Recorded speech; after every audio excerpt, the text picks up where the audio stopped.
El que passa és que juguem com una mica en trampa, no? Perquè entre que l'autor és semilocal, perquè la fem molt nostra, que la tenim aquí un cop al mes al club de lectura, i que Quima té un poder de convocatòria.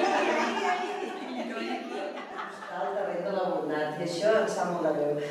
Un personatge construït, no sé si la malignitat seria això, unes circumstàncies vitals molt fortes, però que a mi m'havia llegit fa temps i ara que ja ens fem grans i perdem molta memòria, doncs aquí em retrona, no En segon lloc, moltes gràcies a tots els que heu vingut aquí i feu possible aquesta presentació d'avui. I al minut zero, a veure, com començo a explicar-ho.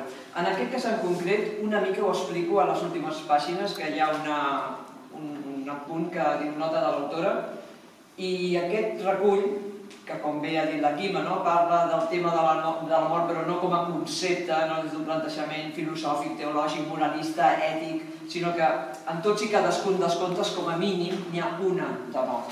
I això és aquest fil el que va lligant cadascun dels contes. Doncs m'ho vaig plantejar precisament per defugir el tema de la mort. I això ho dic perquè durant una època de la meva trajectòria com a escriptora vaig treballar bastant a fons tota la temàtica dels nens soldat a Costa d'Ivori.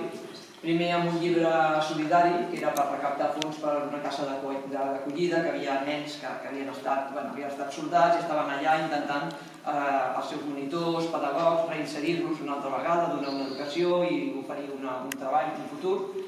I per treballar allò vaig demanar a la companya amb qui ho feia, vaig demanar documentació, no només el que jo sabia a través de la televisió, que és el que tots estem acostumats a veure. Ha passat això, ha passat allò altre, però quedes aquí i ja està.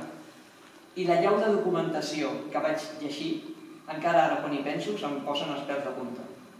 Vam fer aquell llibre, jo vaig treure moltes coses de les que havia rebut, de les que havia anat llegint. Quan vaig acabar, li vaig dir a aquella companya meva, l'Alícia, jo necessito continuar amb aquest tema per acabar de treure tot això, perquè si no és que no em veig capaç d'escriure tranquil·la. I va ser quan va fer una altra novel·la, de més en compte que gairebé tothom hi va parar, perquè els pares, per exemple, són dels més grans.